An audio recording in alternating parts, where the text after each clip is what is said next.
শেষের কথাগুলো বুঝতে না পেরে তাকিয়ে থাকে নাদিয়া। উম্মেহানি চৌধুরী নাদিয়ার চোখের ভাষা বুঝতে পারেন।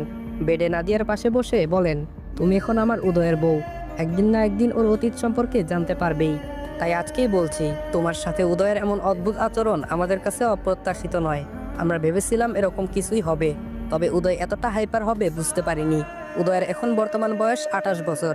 ওর পড়াশোনা বাইরের দেশে কমপ্লিট করেছে 2 বছর আগে। পড়াশোনা শেষ করে দেশে ফিরে বিজনেস জয়েন করেছিল। বিদেশে থাকা অবস্থায় ওর একটা মেয়ের সাথে প্রেমের সম্পর্ক গড়ে ওঠে। মেয়েটাও বাঙালি, ঢাকাতেই ওদের বাড়ি। উদয় আমাদের সকলের সাথে আগেই যারার পরিচয় করিয়েছিল। আমাদের সকলের যারাকে পছন্দ হয়, ছেলের পছন্দ, তাই আমরাও আর অমত করিনি। দেশে ফেরার পর ওদের বিয়ের কথাবার্তা চলতে থাকে। যারা অনেকবার এসেছিল আমাদের বাড়িতে, সবকিছুই ঠিকঠাক ছিল। উদয় আর যারার আনুষ্ঠানিকভাবে এঙ্গেজমেন্ট হয়, বিয়ের দিন তারিখ ঠিক হয়, বিয়ের শপিংও শুরু হয়। আমার উদয়টা খুশি ছিল, ওর মুখ থেকে কখনো হাসি সরতো না। ছোটবেলা থেকেই উদয় হাসি খুশি প্রাণ খোলা ছেলে, নিজেও হাসতো, সকলকেও হাসাতো। এই বাড়ির সবচেয়ে ছটফটে চঞ্চল দুরন্ত হাসি খুশি ছেলে ছিল উদয়।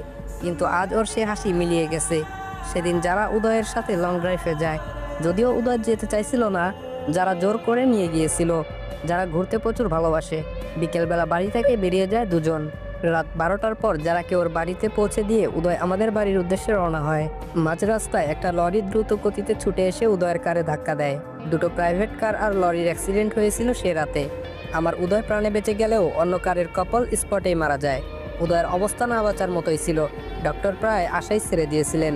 উদয়ের ডান পায়ের হাড় 3 জায়গায় ভেঙে গিয়েছিল, ডান হাতের হাড় 2 জায়গায়, বাম পা হাঁটুর নিচে ভেঙে গিয়েছিল, ডান সাইডের পাঁজরের 2টো হাড় ভেঙে গিয়েছিল।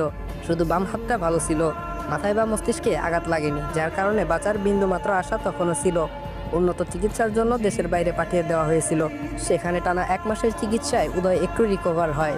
2 মাসের চিকিৎসায় বেশ সুস্থ হয়ে ওঠে। কিন্তু ডাক্তার সাফ জানিয়ে দিয়েছিল উদয় কোনোদিন স্বাভাবিকভাবে হাঁটতে চলতে পারবে না।